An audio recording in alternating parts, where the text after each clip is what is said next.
Thank you all for joining us for Navigating the Battlefield at Home, Specialized Strategies for Supporting Military Families, presented by Dr. Benjamin DeVore. My name is Jordan. I will be your moderator for this session. Dr. Benjamin DeVore, Lieutenant U.S. Navy, obtained his Bachelor's of Science in Biopsychology from University of California, Santa Barbara, and completed his Master's in Psychology at Lipscomb University in Nashville, Tennessee. Dr. DeVore went on to obtain his psychology PhD in clinical science from Virginia Tech before completing his internship at Naval Medical Center, Portsmouth. He will finish his postdoctoral fellowship in neuropsychology at the University of California, San Diego in August 2025 and will continue serving in the Navy as a neuropsychologist after. Dr. DeVore has been the instructor of record at Virginia Tech for courses that included abnormal psychology and the biological basis of psychology. He helped run one of the largest substance abuse prevention centers in the Navy during the COVID pandemic and then served as the command psychologist aboard the USS Harry S. Truman from 2021 to 2023, deploying to the Mediterranean in response to the Russian invasion of Ukraine. On behalf of the TPN Health team, I'd like to say a big thank you to Dr. Benjamin DeVore. And at this time, I'm going to pass things over to Deborah Lawton, Senior Clinical Outreach Manager at Sandstone Care, and you can go ahead and take things away. All right, thanks, Jordan. So my name is Deborah Lawton. I'm a therapist and clinical outreach manager at Sandstone Care. I'm so glad you all are joining us today. Just real quick, in case you're not familiar with Sandstone, we provide a full continuum of care for mental health, primary substance use, and dual diagnosis treatment for teens and young adults. So we serve ages 13 through 30. And then we also provide detox and stabilization for adults 18 and up.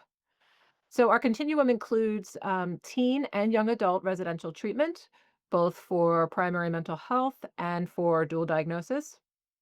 And we also have IOP, PHP, transitional living, um, also for primary mental health and substance use. And we're located in Maryland, Virginia, and Colorado. We're in network with all major carriers, including TRICARE and Kaiser. So we do serve a lot of military involved families. I'd be happy to talk more offline about our services and your needs if you're interested. But now, without further ado, I'm excited to bring you Dr. DeVore on specialized strategies for supporting military families. I hope it's helpful. Thank you, Deborah. I appreciate it. Good afternoon, everyone. Very grateful to be here, have this opportunity to talk to you about mental health care and our military members and family. I want to give you a little bit of context for this talk. This talk, we're not going to dive into specific treatment modalities and uh, evidence-based treatments for the various mental health concerns that you might see with military family members and or active members or veterans. The purpose of this talk is to more give you context in terms of your own professional practice, which if you've worked at all with military members, veterans, their families, that context is just as important as the treatment modality that you choose to pursue with them. If you don't meet the member where they're at, a lot of times you're going to run into barriers that you might not have with other patients, other clients, that can really get in the way of you doing good care. And so, my intention with this conversation is basically to help give you framework that you can then take back to your practice and begin utilizing right out the gates. So that way you can expand your own efficacy with your clinical specialty. So that's the intention behind this. So we'll go ahead and dive in.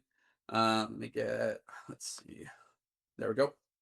So legal disclaimer. I'll read this verbatim because this matters. So the views expressed in this presentation are not those, or are those, excuse me, the views expressed in this presentation are those of the speaker, me, and do not necessarily reflect the official policy or position of the Department of the Navy, Department of Defense, or the United States government. This presentation is intended for informational purposes only and should not be construed as official guidance or endorsement. That's very important. Again, I am speaking from my own professional opinion, This in no way is to be construed as policy or an opinion of the Navy, the DoD, or the US government. I am an active duty Navy psychologist, so I have to make sure and cover that because it's part of the UCMJ. All information contained herein is designated as unclassified and is in accordance with the current Department of Defense and Navy instructions regarding the handling and dissemination of public information. There is no risk for anything being other than unclassified in this presentation. And in accordance with the APA ethical principles and code of conduct, I affirm that my financial compensation or material gain is being received in exchange for this presentation solely from TPN. So TPN is the one who I am contracted with, and then they are working with Sandstone separately. But the only financial incentive that I have received or will receive is from TPN. There are no other financial interests or affiliations that could be reasonably perceived as influencing the contents or delivery of this material. This is a little bit what I had mentioned earlier. So the workshop is designed to equip participants with the critical knowledge and skills needed to support military families effectively. Participants will gain a deeper understanding of the challenges faced by spouses, children, extended family members of active duty service members, and veterans, including unique stressors such as deployment cycles, frequent relocations, service-related trauma. And by the end of the workshop, participants will be equipped with practical tools to enhance their clinical approach, build trust with military families, and provide culturally competent mental health support. So that was in the advertisement for this course. Again, I just wanted to read it to give you all context for what we're going to be covering today. As we're going along, feel free to put questions in the chat. I did leave a question and answer portion at the end of this presentation. So I want to make sure that as we're going along, you can go ahead and throw those in. Some of the handouts that I included, one of them is a handout of acronyms. And I included that because one of the challenges that I have is that because I'm active duty Navy, any of you who have either served in the military or worked with military members, we kind of have our own language. And sometimes I won't even realize that I'm using an acronym, even though I am. And it just kind of will come out of my mouth. And so I'm going to do my best to try and catch myself to make sure that I don't use too many acronyms, because I know that people can easily get lost. But again, it's sort of like, it becomes a second language and I might not pick it up. So I did include a handout with common acronyms. And so if you're not sure, go ahead and pull that up on your computer so you can reference it, because again, I don't want to lose you as I go through this. So learning objectives: identifying key psychological and social challenges faced by military families, including deployment cycles, frequent relocations, service-related trauma, discuss confidentiality complexities, military healthcare structures, and the impact of service-related stigma on mental health support, develop practical techniques to build trust, improve communication, and strengthen therapeutic alliances with military family members, and then demonstrate how to connect military families with available resources, community support systems, and military-specific services to improve overall well-being. If you haven't caught on at this point, one of the things that I know about myself is, especially when I'm reading the bullets, I tend to go fast. I tend to speak fast. So that's another thing that I will do my best to be conscious of, that I might need to slow down. If I'm going to ask Jordan to keep an eye on the chat for me as well. And if you all feel like I'm going a bit too fast, go ahead and put in a comment in the chat just saying, hey, if he can slow down a little bit, and Jordan can ping me, that would be fine. I want to make sure that the information that I'm discussing is understandable, and not because I'm talking too fast or something is going on there. So before we dive into the content, I actually want to show a quick video. Let me go back.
So that is the USS Abraham Lincoln. That is a real active aircraft carrier that the production company got permission to go ahead and shoot those scenes from. That's real live active operations aboard an aircraft carrier. And I wanted to show you that. Let me get back to the PowerPoint really quick.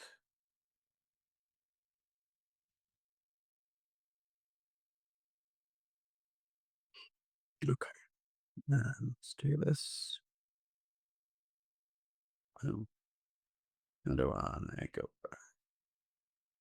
Sorry. Let me see if I can. The reason that I wanted to show you that video was because on the aircraft carrier, we there's a lot of context there that really matters, and I think that that video does a really good job because it was shot on an active duty aircraft carrier. It does a good job of showing a lot of the elements that are really going on, and there's a couple of things in that video that are important for today's presentation. So one is the excitement that it instills. You're watching that video and danger zone comes on and the planes are launching off the flight deck. And it's all of those close-up scenes, and the guys are doing all of the shooters are doing all their movements and everything, and all of that's very real. And so a lot of times young people will see these videos, they'll watch that movie and get really excited about the military. And it could be, it could be that scene. The Marines have a really compelling recruiting video that they use to get people in. The Army is still kind of working on their messaging, and but they've had great videos in the past. Army, be all that you can be. And so there's these marketing tools that are used to get people to join the military in a lot of ways, whether, regardless of your opinion of that movie Maverick, Top Gun, that a lot of people responded to those scenes as saying, I want to go do that. I want to be aboard a ship that does that. As the command psychologist aboard the USS Harry S. Truman, so the Abraham Lincoln is CVN 72, I believe. Mine was CVN 75. You don't have to worry about that. That just has to do with like the dates of when the aircrafts were built. But mine was very similar to that. They were almost identical in terms of how big they are, how they look, their structure, and all of those images in that scene I saw in real life. So I got to watch them shoot the planes off the flight deck. There was that scene of they're called shooters. They're the yellow vests. They have a shooter across the back. They're in this little thing called the bubble, which is on the flight deck, and it's low in the flight deck, but you can see the planes going by, and they push a button and it launches the plane. Then they have the arresting gear. Those are those cables that are across the flight deck, that when the plane comes in, the planes actually come into the aircraft carrier full speed, and they hit that arresting gear, because if they miss the cable, then they have to take back off again. So they're coming in full speed, and that cable grabs onto a hook on the plane, slows them down. They're able to stop on the aircraft carrier. And so all of this stuff is happening out at sea. And if you've ever been on a boat, the sea is not flat. And so this ship, even though it's huge, is moving and shifting, and planes have to accommodate for that. There are winds coming off the flight deck. Depending on where the wind is coming from, the ship has to change course. In the midst of all of that, there's other ships out there. There's other boats around doing stuff. And if you have a giant tanker that you're heading towards, that tanker might not be able to move very quickly. And so the ship might have to shift, which then changes winds. So there's a lot that goes into all of this. And I saw all of that. And the reason that I want to explain that is, again, this is about context. This is to give you context for how elaborate a lot of these things are. And a lot of times young people will see these things and then they want to join, but the vast majority of them, very few of them, are actually flying planes. The pilots, it's very few military members become pilots. But then two, even the guys up on the flight deck, doing all the different movements and sending the planes and doing the signals and all of that stuff, they have to work up to that. Oftentimes our young members get into at least the Navy, and it's similar with the Marines, similar with the Army, these other branches. They get in thinking they're going to do these ideal roles that they have in their mind. I'm going to be the hero. I'm going to go out and, send planes, or I'm going to go tromp through the brush with the Marines, my buddy on my side, and we're going to find the bad guys, or, I'm going to be in the army and drive tanks and all of these things. They have this idea in their mind, but then they actually get into the force and it's different. Sometimes it could be very different. I would see, it wasn't uncommon for me to see on the ship one of our rates. So in the military, the term rate refers to your job.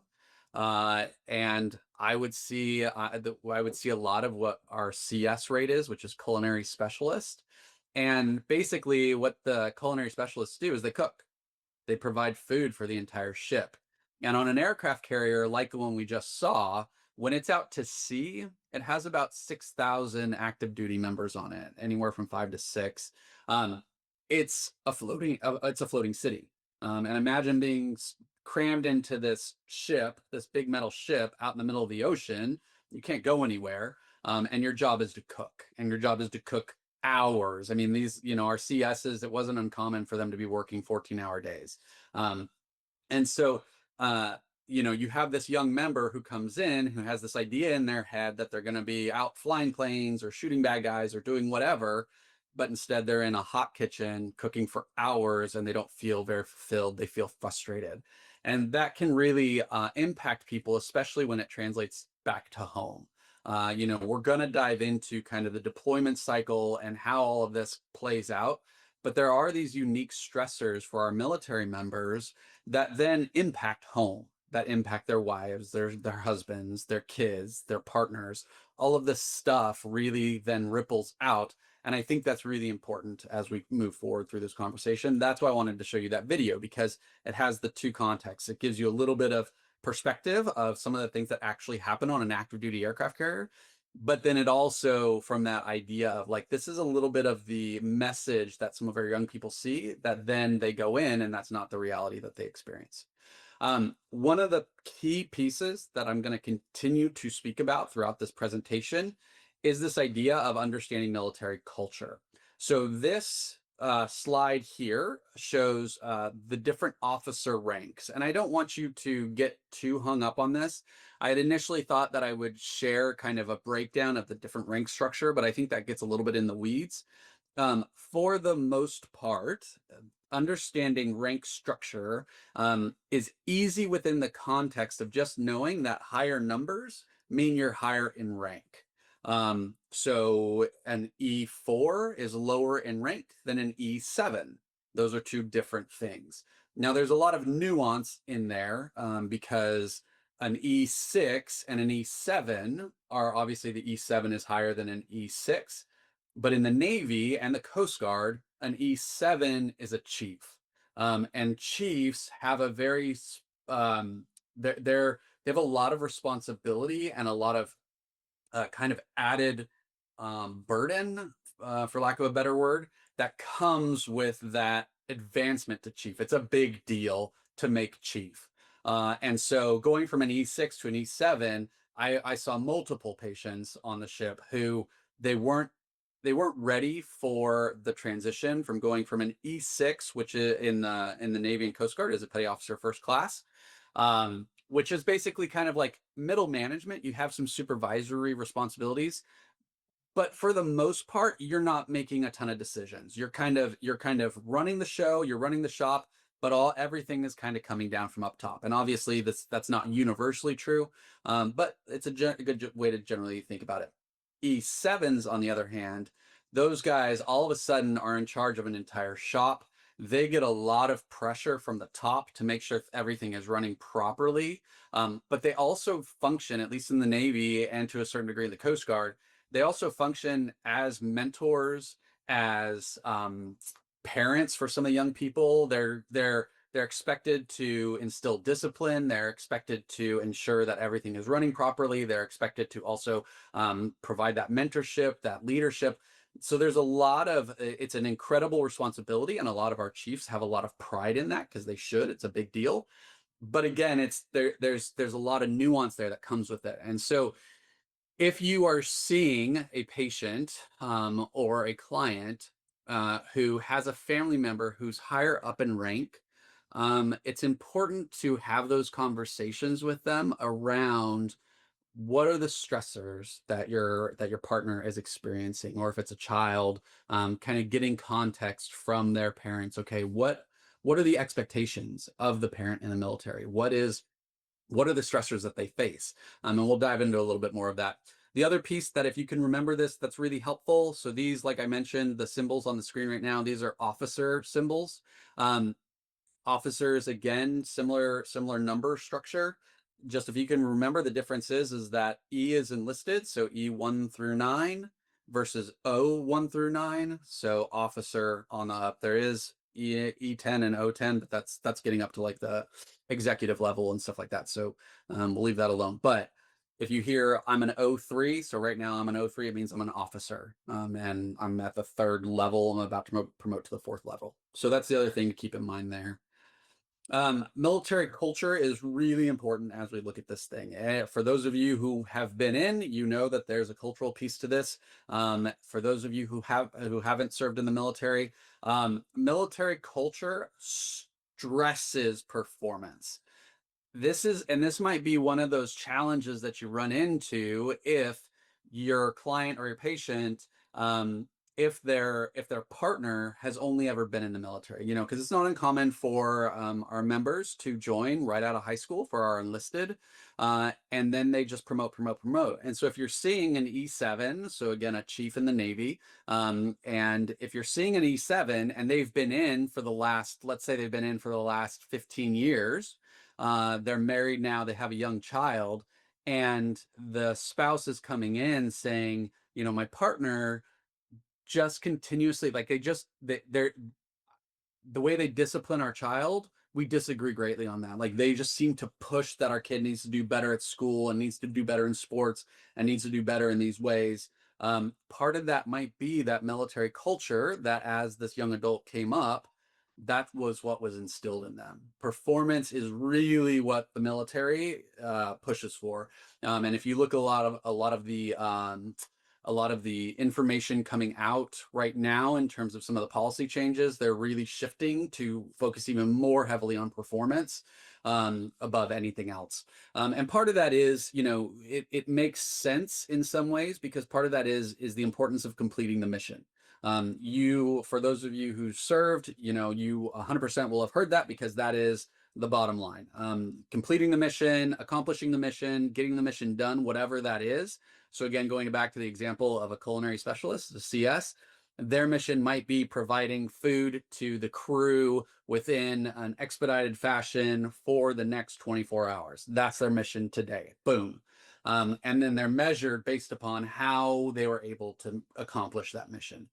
I think it's easy for people outside of the military to lose sight of that, because they think, oh, well, the mission means we're going to go over, it's a SEAL team whose primary mission is to go over, infiltrate this specific area of this specific country to either provide ground support and or rescue and or whatever their mission is. And we get caught up in that idea of like, oh, it's this intense thing, when actually throughout the military culture, any objective that has been decided by higher up in the chain of command as priority is what's called the mission, and everything kind of funnels towards that. And so that piece is really important. And then this reliance on trusted others is paramount. And that's another thing that's really built in the military, is the idea that you have to trust your brothers and sisters to your left and right in order to accomplish the mission. Again, it goes back to performance. We have to accomplish the mission, and so we have to rely on each other to accomplish the mission and get this thing done. And that's sort of the hierarchy of focus within the military culture. And then underneath that is this element of, well, okay, we know that if somebody falls out because of injury, mental health, stuff going on at home, stressors, then that's going to impact their ability to accomplish the mission. It's going to impact their ability to support their brothers and sisters. It's going to impact their ability to perform. So we have to do that, but it's underneath this structure of, we got to get the mission done. And so that's where you'll see people working, 20-hour days, because they got to get the mission done. And it kind of comes back to that. So that piece is really important to understand as you're working with your patients, whether they're active duty, veterans, or if they are family members, because this culture will infuse that family and impact that family. With military life, military families, there's a lot of stressors that are very unique to military families. Frequent relocation. So for the most part, your active duty officers relocate every 3 years. Your active duty enlisted, at least in the Navy, relocate every 4 years. And there's some variability there. It depends on the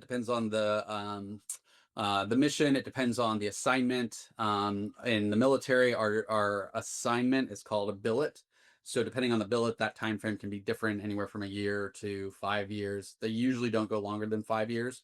Um, but again, imagine being a child and every 3 to 4 years you're picking up and going someplace else. And a lot of times the someplace else isn't, from Virginia to Maryland. The someplace else can be from Virginia to California, or from Virginia to Guam, or from Virginia to Japan.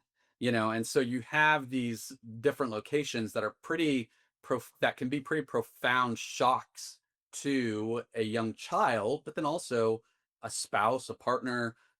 These moves aren't easy. And there are resources available, but I don't care how many resources you give somebody. These things are stressful. These are unique stressors that every handful of years, as long as they stay in the military, people are going to move. Also long deployments. So my deployment that I was on to that when we responded to Russia's invasion of Ukraine, that was a 9.5 month long deployment. It was supposed to be 6.5 months. We got extended to 9.5 months. For almost an entire year, I was away from my wife. We didn't have our daughter at that time. But even before that deployment, we had what's called the workup cycle for the ship, which was 6 months of me being out to sea doing workups, and we came back to shore. But of those 6 months, I was gone probably about 4. So in total, I was gone over a year, in the year and a half for the deployment. And that's a long time to be away. One of the stressors that our service members can run into with these long deployments, and I saw this as we would come off the ship, is a, a, a service member, their spouse, their wife would get pregnant, or their partner would get pregnant. They would come home and there would be a child there that they had never met. Or the child is small. The child is 1, 2 years old. Service member goes away, and now they come back, and that child's 3, has no little this. They know that this is mommy or daddy, but they've never really interacted with them. And so it's not uncommon for this 3-year-old to not want to be with their parent because they don't know them. It's scary for them. This is a new adult. And yeah, the parent who remained behind says, "Oh, that's mommy and daddy," and they might see pictures.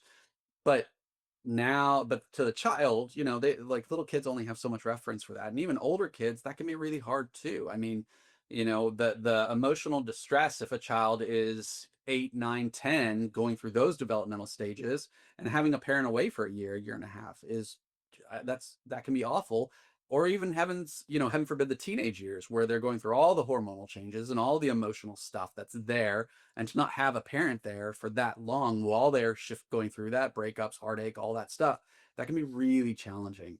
And then reintegration, and I'll talk a little bit about this because I think that's an area that's easily overlooked for people, is they think, oh, they went on deployment, they're coming home, it's going to be great, when actually sometimes it's not as smooth sailing as we would hope. So the deployment cycle, I kind of talked a little bit about this. So you have, basically, if you look at this circle, so you have the pre-deployment, which is where the unit, the platoon, the command is getting everything ready to go and deploy. For smaller units, that could be days to weeks. For a large unit like an aircraft carrier, it's anywhere from a year to 6 months. And so that's an entire workup period. Then you have the deployment, and however long that is. Then you have this post-deployment phase, and then reintegration. And again, I want to stress this, that any individual member, this might not look the same. So you might have a client or a patient. Let's say that it's the spouse, a female spouse of a male active duty service member, and he's not necessarily special forces, but he goes out with the special forces.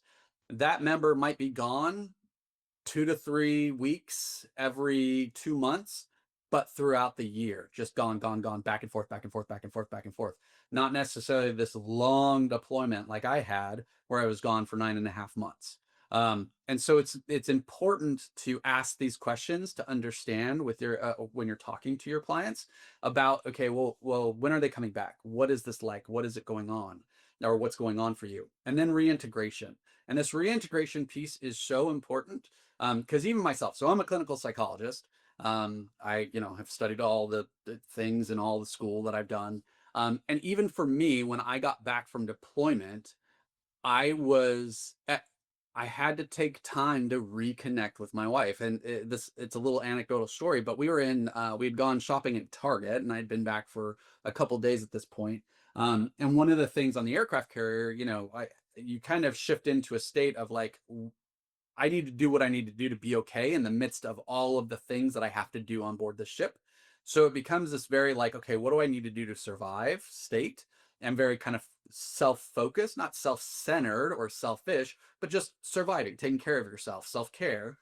So my wife and I were out at Target, and she was looking at some stuff, and I just wandered off because I wanted to go get a coffee at Starbucks. Went and got myself a coffee at Starbucks. Was walking back, and she looked at me, and she got upset, and we walked out of Target, and I'm like, "Why are you upset? Like, what is going on? I haven't said or done anything." And she just looked at me, she teared up a little bit. She said, "I, you didn't even ask me if I wanted a coffee. Like, you never do that. You always think of me, and you just didn't think to ask me." And it was a moment where I was like, "Oh my gosh!" Like I had shifted so much into like I needed to take care of myself that even in that moment, I was like, I want a coffee. I'm gonna go get a coffee." And it just it didn't even ping in my brain that like, okay, I need to, I'm here with my wife, like I can ask her if she wants coffee. That's easy. So it's little things like that. It can be little like that, or it can be big things when people come back that can impact the families and make a big difference as you're working with these clients. So again, having these conversations, asking about these things. So this is the first case study that I want to talk about, and this is similar to a situation that I had on the ship. Obviously, it's not exact. This is fictitious. It's just close-ish. And so this is a 25-year-old active duty male. He was newly married, reporting, he came into my office, was distressed, reporting distress about infidelity and feeling manipulated by his spouse. This was a female, so male married to a female. But he was unwilling to leave her. There was some aspects of a dependent personality state with him, and he just was unwilling to leave her. There was a lot of insecurity and aspects of feeling like he would never get anybody better. And so that's the low sense of self-worth. He did have a history of self-harm, but no suicidality. And then the dependent traits. He had access to top secret information and sensitive areas aboard the ship. So this case is a great example of some of the unique challenges that are part of our service. So with this member, some of the things that I had to consider was he is he his some of those personality traits lent him to be easily manipulated by his wife. She was having active infidelity that he was not okay with. This was not an open relationship. However, he was unwilling to leave her, and as long as he didn't leave, she continued to see these different partners, and there were multiple partners. And so part of the challenge that we ran into was he she would ask him to do things that he was uncomfortable with. Was demanding, and so part of what we ran into was that he had access to top secret clearance. And if she chose, if part of her intention was to get him to give information to her that then she would like to pass to our adversaries, that could be severely problematic. And part of the challenge being an active duty Navy psychologist, and it's not the context of this presentation, but just to add a little caveat, is I have active duty psychologists, whether it's the Navy, Army, different branches. We fall under two legal and ethical regulations. So obviously the U.S. Code, then also APA ethics, our licensure ethics, and then the Uniform Code of Military Justice, UCMJ. And the UCMJ requires certain things, like if there's risk to the mission and risk for dissemination of top secret information, then that's a required thing that I have to report to the commanding officer. And so that was I was required to do that. And this member ended up losing his top secret clearance because of the risk of this spouse. And now one of the things to keep in mind is that top secret clearance in the military and outside of the military has benefits. In the military, it allows you to advance and promote in certain jobs and ranks. Outside of the military, there are companies that will pay good money for somebody who has a top secret clearance. And so we were, this decision was not only impacting the service member, but then also secondarily his spouse, because now he's not going to promote up in the same job that he had. But then also when he gets out, if he was planning on using that top secret clearance on the outside, there's an impact there too.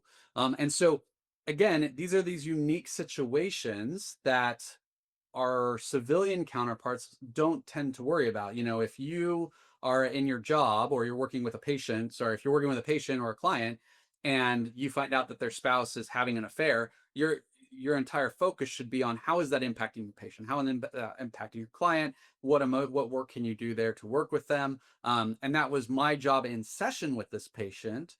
But then I also had the second responsibility to the military and to the command required by the UCMJ that then has a whole nother connotation to it and a whole nother component to it. And so knowing that there's this context that matters when you're working with these people will help you to understand that if a client comes in and says, "Oh, my spouse just got fired from their job because of X, Y, and Z," that it might not be as simple and straightforward because of the military culture, because of the military requirements. And so to keep that in mind, that it's not the same as on the civilian side. Um, as far as what we're looking at with impact, so impact on spouses really matters. We so when we think about how um, how the deployment cycle, how the workups, how all of those things impact the family. Again, it's within the context of how is that impact directly changing the service member's ability to perform. And so within that context, it's easy for, I shouldn't say easy, but it's not uncommon for spouses to feel forgotten, to feel like they don't matter as much as the military member, because the military member can, if depending on the command, potentially has a lot of support and a lot of resources. It's not uncommon for the spouses to feel like they're kind of left out high and dry. The spouse is left to manage the household alone if the member is gone. It's not uncommon for service members to work long hours, especially depending on the command.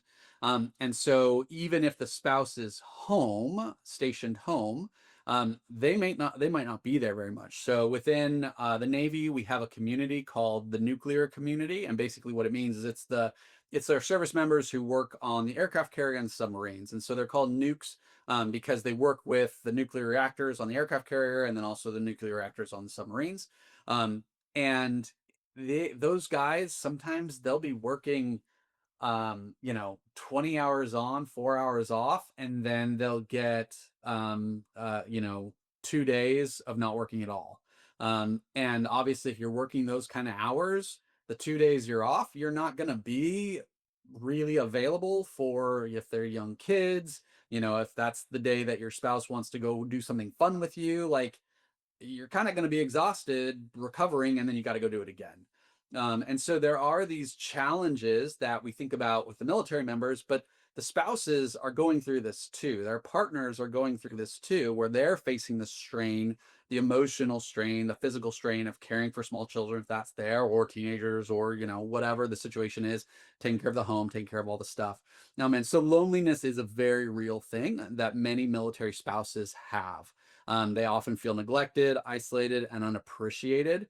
And a good example of this feeling unappreciated is that, if you go out in public, it's not uncommon for me if I go out, and if I'm in the uniform or people know that I'm in the military, they'll say, well, thank you for your service. And that's a fantastic cultural shift. Again, a little side note. When I was in the Coast Guard prior, I had gone to, during Veterans Day, some restaurants will do free meals for veterans. So I was having a free meal at a restaurant. And I was sitting next to a veteran. He had a Vietnam hat on, and he said, did you serve? And I'm like, well, I'm in the Coast Guard. I was in the Coast Guard Reserves at the time. I hadn't gone anywhere scary. I mean, I had done 2 weeks in Louisiana. It was great. That was the scariest thing I had done in the Coast Guard. And he said, well, thank you for service. And I was like, well, I appreciate that, but how about you? Did you serve? He said, yeah, I was in Vietnam. I served in Vietnam for 3 years, and I was like, "Oh my gosh, there's no reason for you to thank me. Like I've done nothing." At that point, Coast Guard is great. I love the Coast Guard. It's a great branch of the military. But for me and my job, it wasn't demanding me to go do anything scary. Um, and he said to me, he said, "You know what? I don't care if people only served a year. I don't care what they did. If they served at all, I always try to thank people because when I came back from Vietnam, we were spit on and we were hated and we were told that we were called child killers and things like that." And he's like, "I don't want anybody who raised their hand and said they want to serve to ever feel what I felt."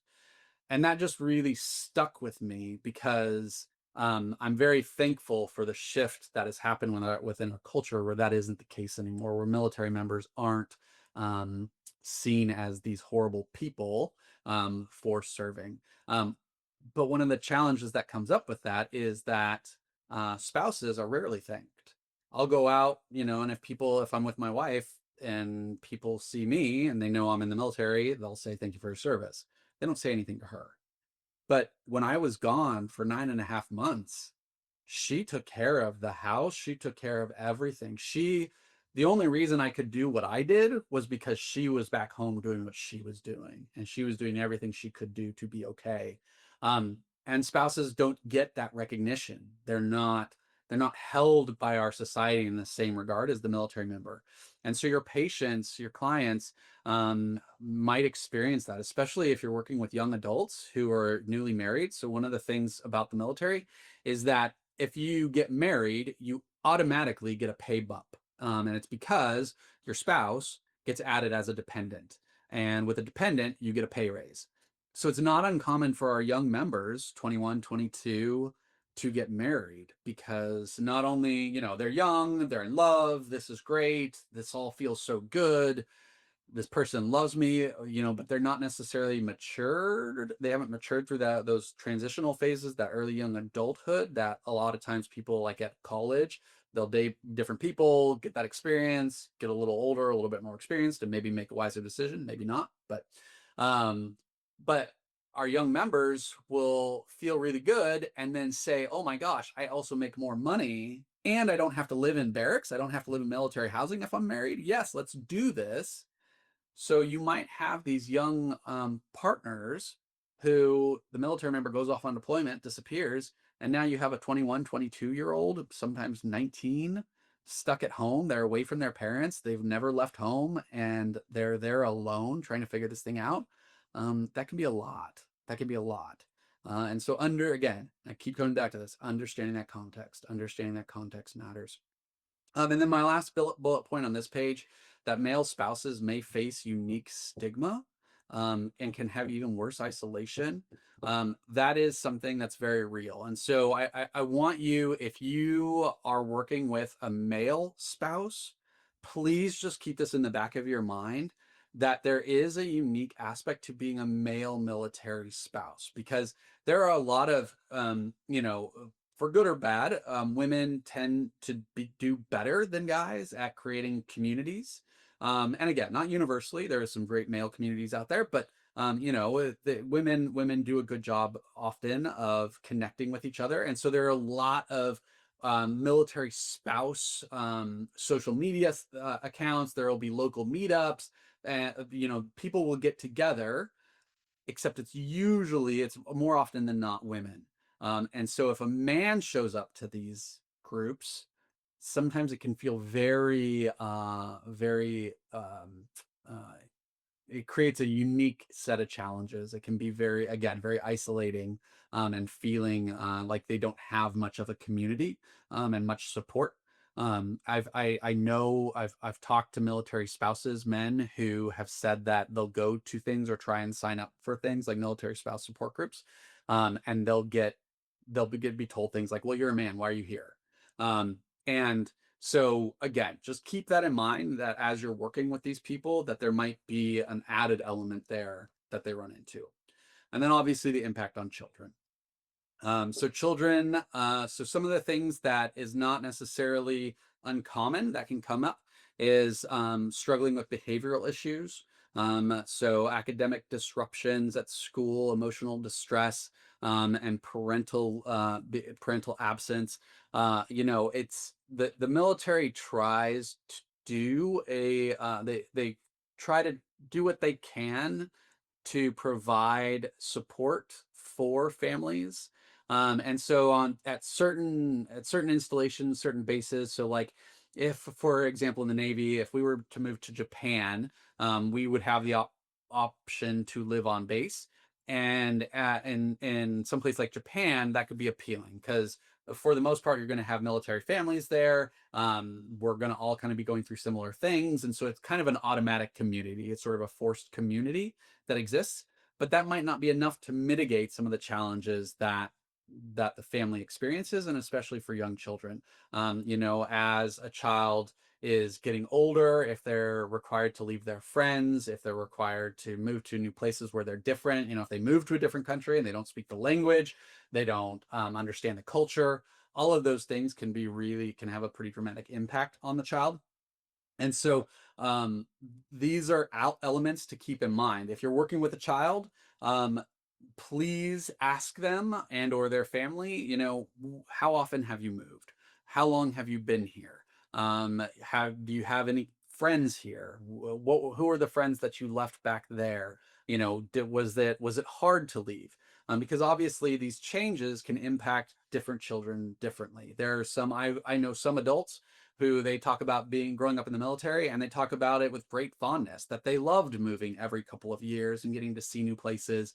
Obviously, one of the big components of that is everybody that I've talked to who says that comes from a pretty healthy nuclear family. That the family that they moved around with was pretty healthy, and supportive. And so they were able to rely on that foundation to move.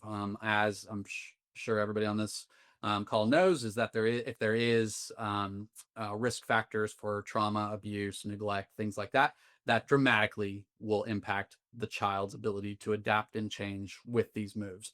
I'm not going to dive a ton into that piece, because that's a little bit outside the scope of this presentation, but something to keep in mind.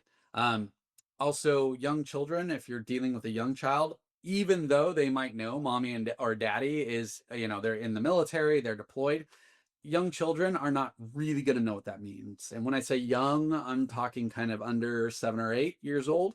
And so you'll probably need to do some work around what this means and shoring up. Young children don't have the cognitive capacity, they don't have the brain capacity to understand that this isn't because of me. It's one of the things that we know through research with trauma is that young children will inevitably blame themselves, even though it's not their fault in any way, shape, or form. But because that the cognitive ability to understand, it's a very high order cognitive process to understand that this person's behavior over there is not because of something I did, it's because of something that's wrong with them, not because of something that's wrong with me. Young children just don't have that ability yet. It develops later, and again, it develops around 7, 8, 9. And so young children, even though they might know to a certain degree that mommy and daddy are gone because they're in the military, they probably don't really know what that means. And so spending time working with them to help them understand that it doesn't mean that mommy or daddy doesn't love them. It doesn't mean that, they've been bad. Mommy and daddy didn't leave because of them. A lot of those aspects can help. A lot of that support can really help with these children. And so one of the things that I think is important to add for the providers who do work with children, especially with military family children, is consistency. Keep in mind, these children are faced with changes that civilian children oftentimes don't deal with. And so it's a lot of stress on these young people. And so if you as the provider can be a consistent area of support that they can go to, that they know you're safe, they know you care, they know you're there to listen and support them, that can go miles, as long as that's consistent. Sometimes there's challenges because a child might ping from one provider to the next, because of, administrative burdens or programmatic issues or whatever. Um, with military children, that can be particularly, that can have a potentially negative impact. And so keep that in mind, that consistency really matters with these families. Again, I mentioned earlier that very young children may not know or recognize a parent if they've been gone on an extended deployment. That bullet, obviously can be challenging for the child to say, like, oh, that's mommy or daddy, but I don't know them. Like, they're like, daddy was home but I'm scared of him, or mommy's back but I don't love her. you know think about, for those of you that have children, so that's the child side, but think about, for those of you that have children, if you were gone for 9.5 months, and you come back and all you've thought about the 9.5 months you've been away is getting back to your family, getting back, seeing your kids. Maybe you've seen them on FaceTime, or you got emails, you've been getting pictures, whatever. All you want to do is hold your child, and you go to give them a hug or pick them up and they run away from you, or they scream, I don't know you, or I hate you, or these things that small children will do, because they don't know. Imagine the impact that has on the service member, and not only the service member but then also the partner, because that partner is, instead of potentially having this incredible reunion, now it's marred by this challenge of, oh my gosh, my partner is wounded, my child is terrified, and I'm in the middle trying to figure all of this out, and I'm 23 years old. So these are all, again, these contextual aspects that we don't tend to talk about, that are unique challenges that are really important. And for those of you that work with children, please, as much as you can, as much as you're able to, and obviously within the realm of confidentiality and maintaining trust, and obtaining permission and all the requirements of your license, your practice, whatever overseeing body dictates your practice. Um, as much as you can, coordinate with teachers and counselors, even if it's just possibly reaching out and providing them context, because one of the challenges for military children is the child might be acting out, and the teacher or counselor, even our best intended, might not have the context that we're talking about today, and they might knee jerk and go to, oh, that child is disruptive, oh, that child is ADHD, oh, that child is problematic, that child is defiant, and suddenly sticking labels and potentially making the situation worse, um, simply because they don't understand that maybe the child is working through and trying to figure out having, mommy, daddy gone, or having mommy, daddy back and not being comfortable with that. And so please, do your best to work with these people. We talked some about the reintegration. There is a one of the things I saw on the ship is this unrealistic positive expectation for return to home. It was pretty interesting because one of the challenges on the ship or the biggest challenge on the ship that I had to navigate was suicidality, and and people making statements of suicide. On my ship, we did not have a single suicide. People often threatened suicide, though. It was In the 2 years that I was there, we didn't have a single completed suicide, which I was very grateful for, but it was not uncommon for people to come in and tell me they were going to kill themselves. And it was oftentimes within the context of, you have to get me off the ship or out of the Navy, or I will kill myself. So we call that conditional suicidality, where it's basically like, I'm suicidal based on this condition, but if that condition is removed, then I'm not suicidal anymore. That's a different talk that we can spend time going into the theory and treatment and all of that stuff that has to do with that behavior. But one of the things that I would see is that when we were getting ready to deploy, people would have a really hard time. When we were out on deployment, people would have a really hard time. But even when we were coming back home, people talked about on the entire deployment how much they wanted to get back home, how much they want to get home to their family, their friends, the things that they love to do. But then we were getting home and it wasn't quite what they were thinking. And we got home, and then suddenly I'd have people come back into my office and saying, I can't do this. This is not what I expected. Maybe their partner, their friends, the life they thought they were coming back to isn't as good as they thought it was. We talked about the challenges with young kids and some of those aspects there. For our single service members, they have this idea that when they get back home, it's going to be great and fun and all these things. They get DUIs. They go out and binge drink, they make dumb decisions, they get hurt, they get in fights, they do all of these things. And so it's this sort of overinflated expectation that things are going to be magic when you get back from deployment, and then they're not. And then there's the secondary letdown following that sort of elated state. And so that's what I have there. So elation can be quickly followed by conflict, fighting, and further family fracturing. So the conflict and fighting, that's a very real thing as families figure out this reintegration. How does this partner who's been gone for a decent amount of time, reintegrate back into the family unit, especially if the partner who has remained behind now has their system in place? They have the discipline they've worked out with the kids. They know how they walk the dog. They know how they like to go grocery shopping. They know where they like to put their laundry, whatever their system is. Now, all of a sudden, you have this other person coming in who has their thoughts, their ideas, their ways of doing things, and maybe they don't mesh as well.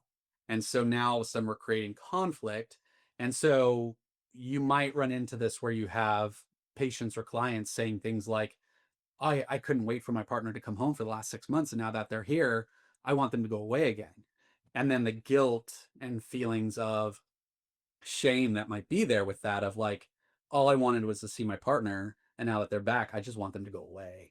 And so helping people to work through that and understanding that that's normal, that doesn't make them bad. That doesn't make them, there's nothing wrong with them, but understanding that there might have to be a period of kind of learning how to live together again, learning how to be together again, learning how to be a family unit, and that some of that friction is normal as they kind of adjust back into that state.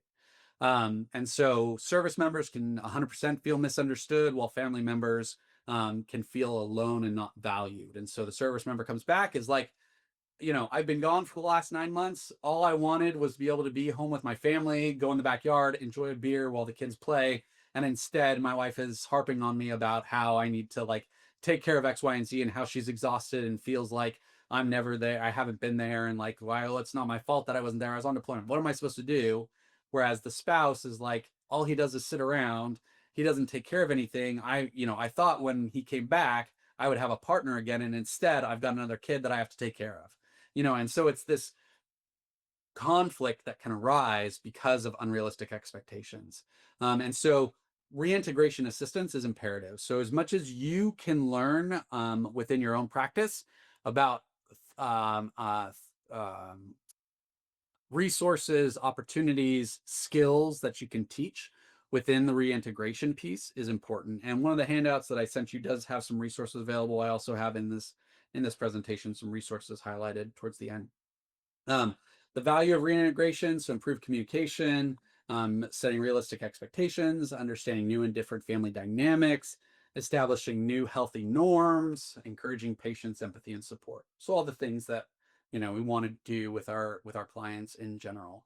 And if you have a patient come in who's complaining of, let's say, depression, um, and you find out that the depression really kicked off around the time that their partner came back from deployment, this might be a really good area for you to focus on, for you to help them with this piece, because maybe it's not so much a clinical depression that is driving their symptoms, but maybe it is just they don't know how to do this thing of reintegration with their partner, and they're feeling guilty, stressed, overburdened, all the things that can drive behaviors to look like depression. Um, the last kind of broad topic that I'll talk about is service related trauma. So, service related trauma. So, I'm not going to dive a ton really deep into this. This is more of a surface level uh, piece for the service related trauma. So, there are unique stressors within the military. We've talked about some of them. And even something like, so MSA in my slide stands for military sexual assault. I actually had a conversation yesterday with some colleagues about some of the unique aspects of military sexual trauma. And something to think about is that, so within the military, so if you're out on a ship, the commanding officer is judge, jury, and executioner. And that's kind of a crass way to put it. But ultimately, the CO, the commanding officer, when you're out to sea, gets to decide disciplinary action. There are lawyers on board who help with that. There's programs within the ship that help to provide information, do investigations. There's a civilian on board who helps to navigate all of that stuff. So there are resources. So they're not functioning in a bubble, but ultimately the decision, the responsibility for consequences does fall on the commanding officer out to sea. Um, and so part of the challenge that can happen for our members is obviously if somebody comes forward and says I was sexually assaulted out at sea, um, if they choose to press charges and move forward with that, that takes time. Just like in the civilian world, it takes time. Evidence has to be gathered. Different pieces all come into play. But imagine that happened. That the person who is being accused of assaulting works in the same shop as the victim. So they have to work next to each other. So good commands might try to change that. But again, you're on a ship out in the middle of the ocean. How much change can there really be? It's not like you can really move Sailor A to another, 200 miles away from Sailor B so they don't never see each other. They're gonna see each other on the ship. And there's not a whole lot that can be done about that. Now, some cases, you might fly one of the members off. That there is a chance for that, but not always. Our smaller ships, like our destroyers, they might be out, in the middle of the ocean somewhere and not have flight access. And so now all of a sudden, that's an even smaller vessel. That's like 300 people on board. And so you're right next to this person. And so there's unique challenges there, and obviously combat, being exposed to environmental issues. While we were out at sea, we were doing flight ops, and the weather pattern and what our meteorologist had predicted was basically that it was going to be a normal day. And I even looked outside, and it was sunny with some clouds. And within 30 minutes, we had a squall blow up on us, which is basically a storm out at sea.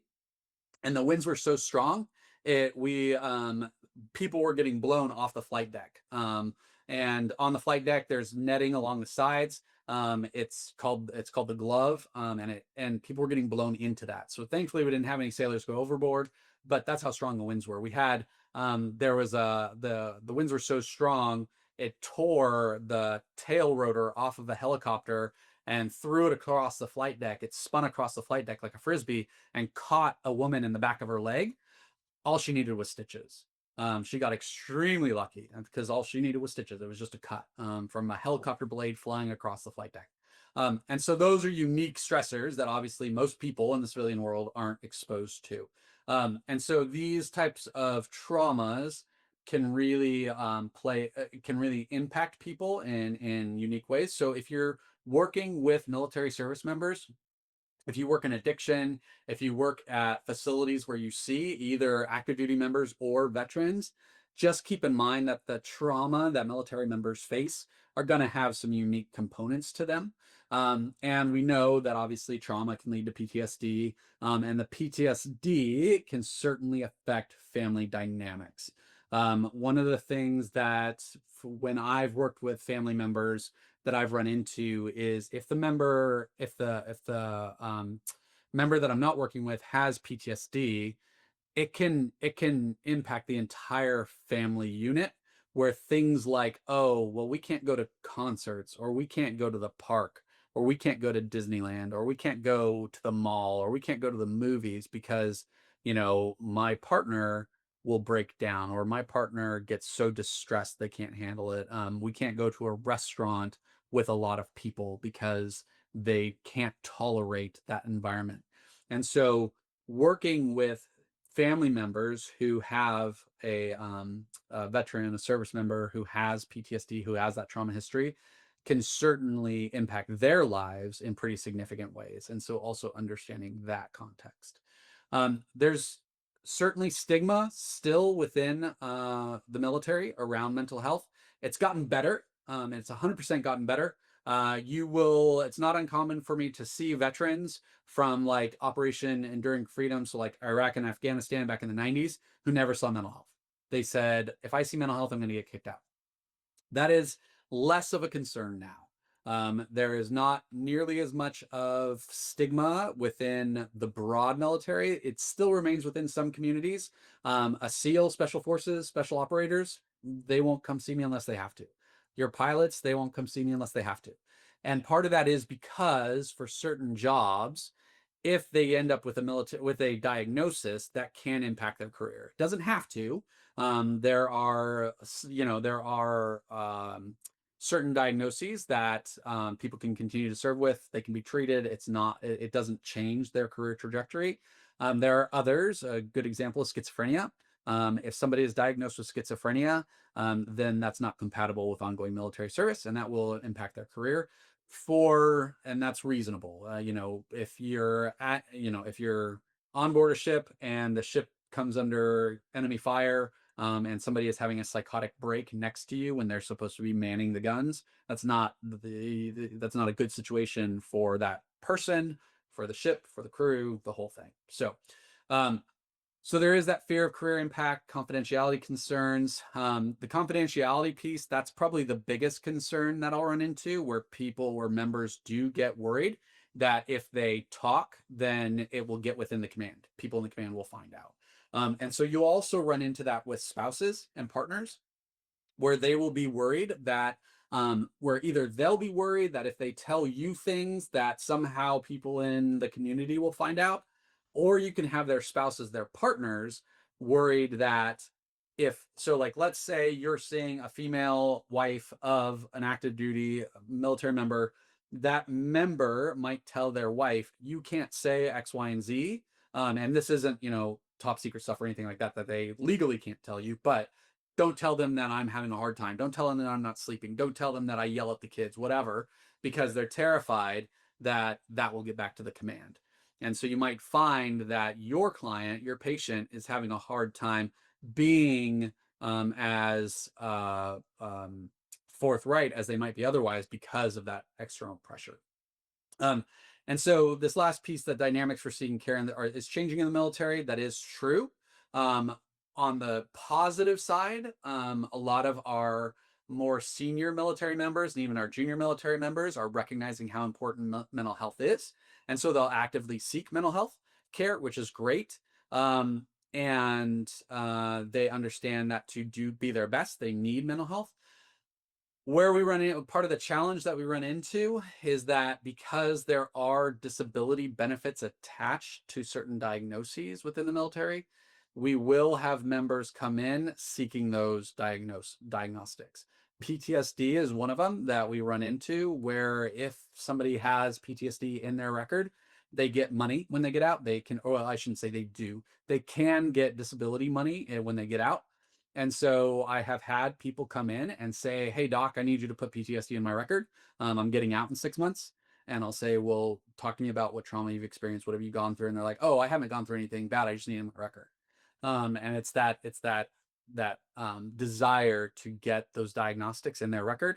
So that way, then they can get money on when they get out, the disability benefits when they get out. You may run into that if you're seeing active duty members. You might have a member come in and say, "Hey, I need you to diagnose me with depression, or I need you to diagnose me with ADHD, or I need you to diagnose me with X, Y, and Z, so it's in my record." Just know, and I think this is coming up, just know that those diagnostics for disability benefits primarily have to come from an active duty provider. That if you diagnose that, it creates challenges for the active duty provider, because we also have a responsibility to determine whether or not that member is suitable and fit to continue to serve. So if you diagnose something like bipolar disorder, because the member says, "Oh yeah, no, I freaked out last weekend and I drank heavily but now I'm depressed," without doing a good, real, true assessment to figure out, okay, is this actual bipolar or is this a 21-year-old who binge drank because they were under pressure from their peers and now they're feeling depressed? Um, that diagnostic isn't necessarily going to translate into what the service member wants. And it can also impact their career. So be very cautious with that. So I'll just kind of leave that there. Um, Barriers to care, as we kind of are getting close to wrapping this up, I am going to leave a few minutes at the end for questions. So if you have questions, please start dropping those in the chat. But barriers to care include culturally competent providers. That's part of what this presentation is hoping to address, helping you to become more culturally competent. Geographic isolation, complex healthcare systems. With geographic isolation, not all commands have access to things like a mental health care provider. Not all commands have access to things like OBGYN services or podiatry or more of your kind of periphery. And I know that OBGYN shouldn't be periphery, but some military commands don't have it. They'll see a primary care. That's another aside. But there are just these challenges that can exist within a given command. So keeping that in mind as well. I'm not going to spend a ton of time on MTF versus VA versus command clinic versus out in town. Just have context. So MTF stands for Military Treatment Facility. That's a major hospital. For those of you in Virginia, I'm sure you've heard of Naval Medical Center Portsmouth. If you're in San Diego, Naval Medical Center San Diego. The Army has them on certain bases. They're these major military hospitals, facilities, that active duty members can be seen at. Also, sometimes family members can be seen there. It depends on whether they're TRICARE Prime, TRICARE Select, those kinds of things. The VA, if military members are, if they have disability connection and they have the ability to be seen at the VA, then they can access that. Know that VA care is not automatic. Just because you were in the military doesn't mean you qualify for benefits through the VA, in terms of like, if you have somebody who needs mental health treatment, they might not qualify for treatment through the VA. So keep that in mind. The member has to go find out if they qualify. Some members might have a command clinic where they can be seen. Out in town refers to going in and seeing a civilian provider. That's dictated by TRICARE. TRICARE determines whether or not people can be seen out in town. Sometimes you'll run into problems where somebody is seeking mental health care, but TRICARE has not approved it. And so then it would be coming out of pocket, but the member doesn't understand that, or the spouse doesn't understand that because maybe they're young and they haven't navigated insurance complications before. They just think, I'm in the military, I should be cared for. I have seen this many times where military members become confused, frustrated, overwhelmed, especially trying to engage with mental health care. That is not uncommon. And so if somebody is connecting with you, make sure that you're doing your due diligence as the provider to ensure that they have coverage, that they have what they need in order to be seen and taken care of, whether that's a handful of sessions or if you're able to see them for an extended period of time. And then understanding, really getting to what their needs are is imperative. What is your patient really coming to you for? What is it that they need help with? And not getting caught up in kind of the sometimes our own narrow vision, because we see so many people that we forget all of this context that I'm talking about that really might make your patient, your client different if they have this military context. Just because we're getting a little short on time, I'm not going to dive deep into that. I do want to talk a minute about confidentiality complexities. So Military regulations can affect confidentiality. If you I talked about the diagnostics, but if you diagnose a patient with something, that patient might not fully understand what that is. I have had members come to me and say, "Hey, I was diagnosed with depression out in town. That means I don't have to do my job for the next 2 weeks because they said that I need 2 weeks off of work to be able to get treatment for my depression." The military doesn't particularly care I mean, they care, but that not to that extent that a civilian provider says you need to not work for 2 weeks. It's my job as the military provider to determine whether or not the command is able to accommodate that and work with that. And so it wasn't uncommon for me to have a member come back and say, "Hey, I just got told I have depression. I'm not going to work for the next 2 weeks." And I say, "Actually, you are going to work for the next 2 weeks. You're going to come see me, and we're going to work on your depression together." And then they're frustrated because they thought they were going to get 2 weeks off of work when in fact they're not. So be very careful with that piece. If you're able to communicate, if you have an active duty member and you're able to communicate with their provider, whether it's through a treatment facility, on their command, that's hard. That communication is really challenging. I'm not going to pretend like it's easy. But if somehow you've built those relationships, that is invaluable both to me as a provider, but then also for your client. For spouses and partners, again, because if they're civilian, then they don't have to worry about that piece. You can certainly, if you have a recommendation that says, "Hey, you're a civilian, I'm recommending that you take 2 weeks off of work, or work has to support X, Y, and Z, whatever that is within your state laws and regulations." Great, perfect. But just keep in mind that if it's a spouse and they come in and they're like, "My husband is really, they're having a really hard time. I'm going to have them come see you and that so you can get them out of work."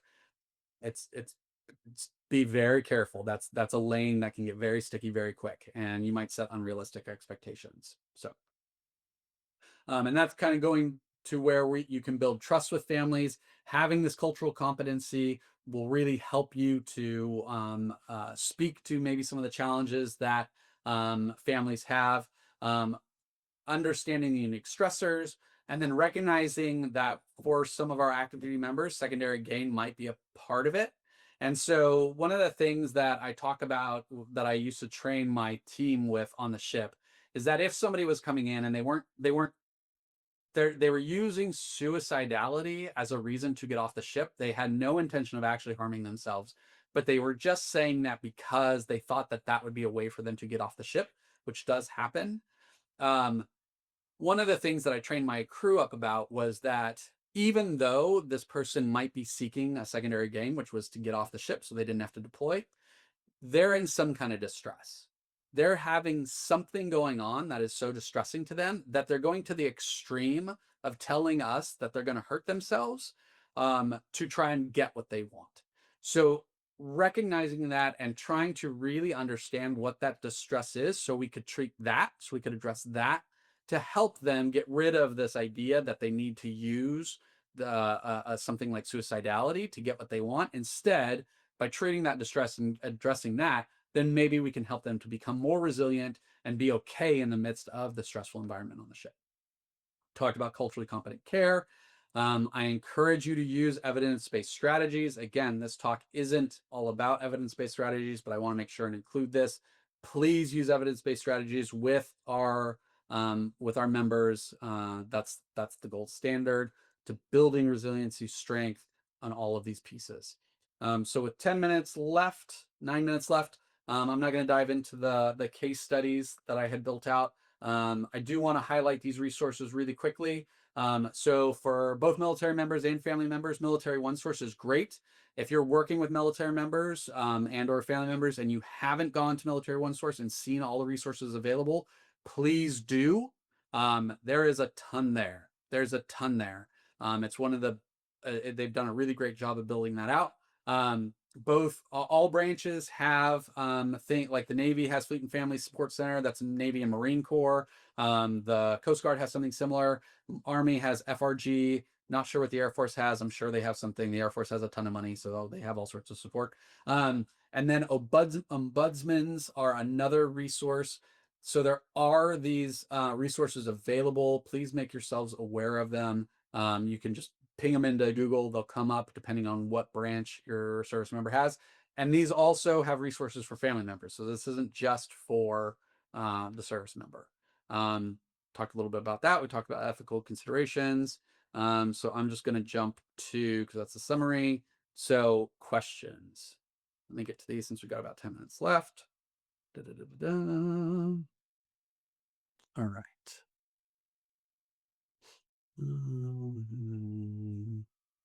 The civilian hospital in DC, there have been unique challenges with active duty personnel coming in with FI. Okay. So this question, so again, this is pinging a little fast. So, as a crisis interventionist working in an emergency room in a civilian hospital in DC, there have been unique challenges with active duty military personnel coming in with SI, etc. So that kind of gets to the aspect that where people, so when we would get ready to deploy, it was not uncommon for people to go to the civilian hospital saying, I'm going to kill myself. As a provider, crisis interventionist at a hospital, do your hospital policy. Do everything that is required by that medical center, whatever the policy is for any patient. It doesn't matter if they're civilian, military, whatever.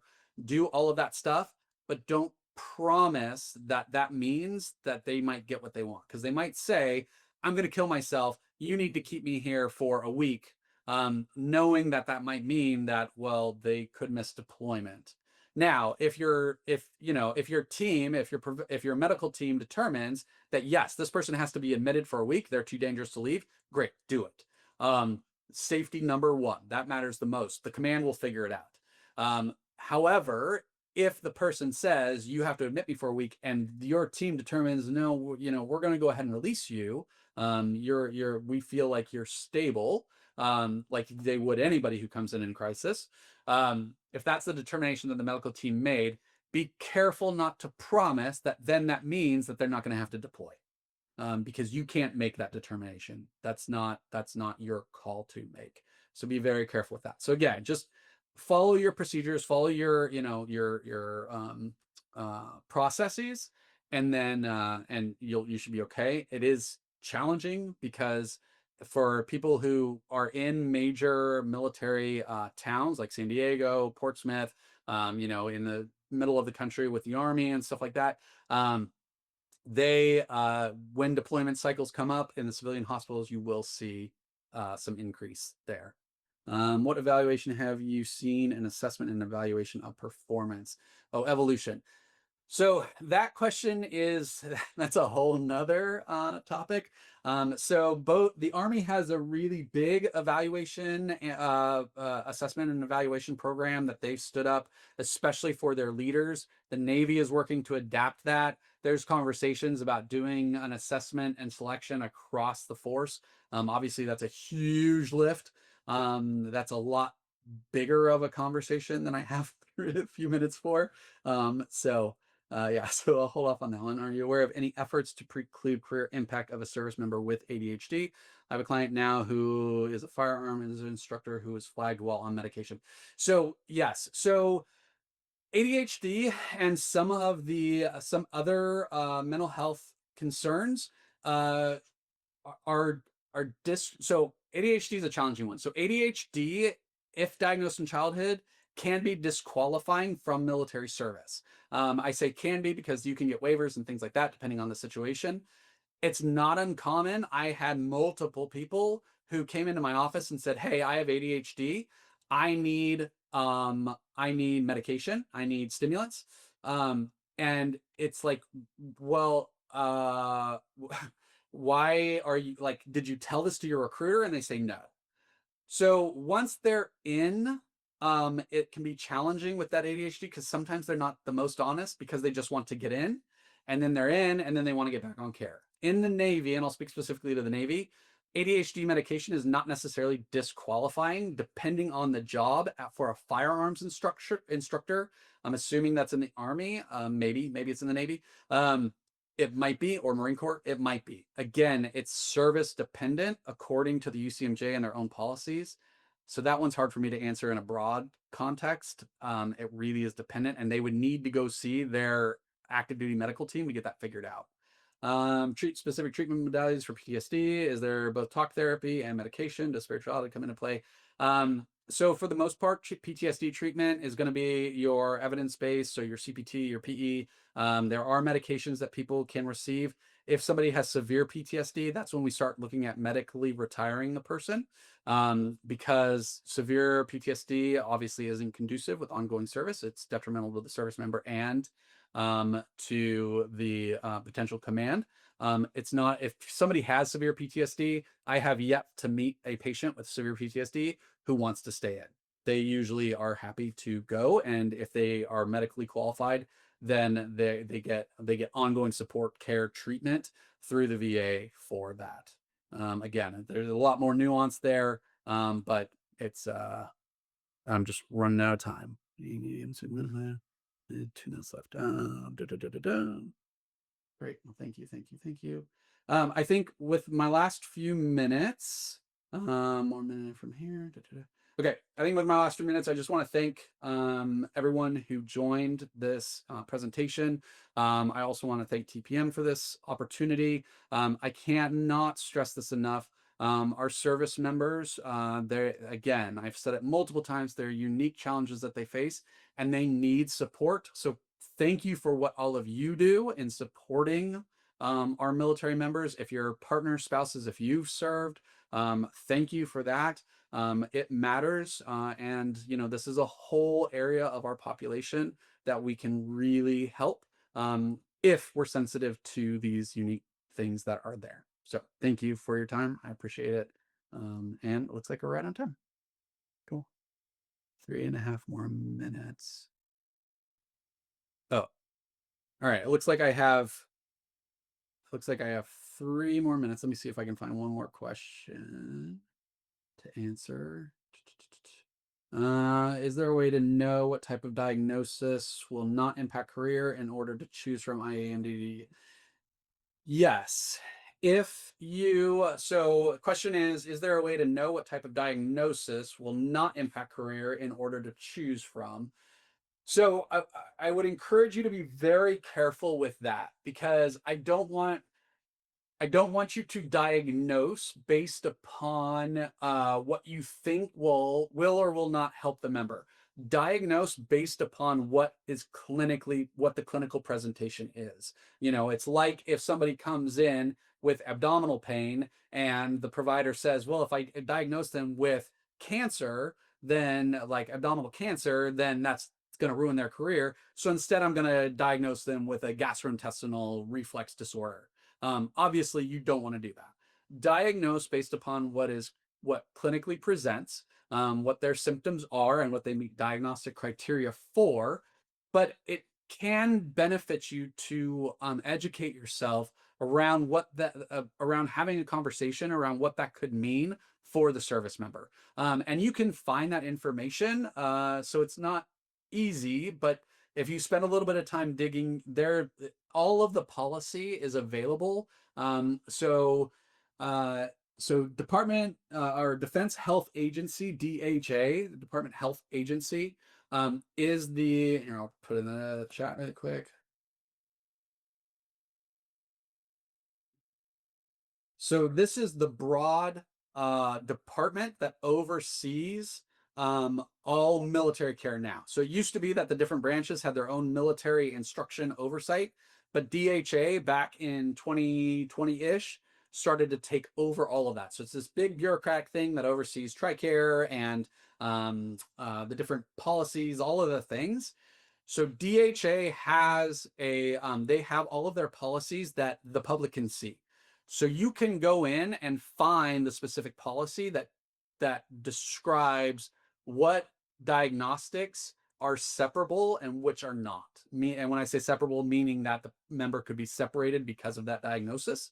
And so if you take the time to educate yourself around that, then you can have that conversation with the member. If you determine that, okay, I'm going to diagnose this person with bipolar disorder, which could certainly impact someone's career, then you can have the conversation with them of like, listen, you meet diagnostic criteria for bipolar. This is what my diagnostic impression is. This is the treatment recommendation that we have for it. We want to get you better. This is important because it could certainly impact your career. It doesn't have to though. So bipolar is not an automatic separable condition within the Navy. It can be, but it doesn't have to be. And so just really educating yourself around what that might be so you can have that conversation. And then if your member gets stressed out about that and says, oh my gosh, I can't come back here anymore, you're going to ruin my career, tell them that, say, hey, listen, ultimately the decision around your career is with your command. That's not my choice. That's not my decision. My decision is to treat you, is to provide you care, help you get better. I encourage you to go talk to your command medical about what's going on with us, that you're being seen, because any active duty member is required by the UCMJ to report any medical care they get out in TAP. So by law, they're supposed to be telling their command about this stuff anyway. That is in the UCMJ. So this shouldn't be a surprise to them. Not every member does, especially with mental health care. They may not. We don't really have a way, if they went and got care on their own, we don't really have a way to chase that down. And I never would as a provider anyway. If somebody's getting help, that's what I care about. But again, there are ways to educate yourself and figure that piece out. So, all right. I think that is it. Thank you so much. Again, everybody, for your time. Thank you for sticking through with me to the end and for all of this, for participating. So thank you.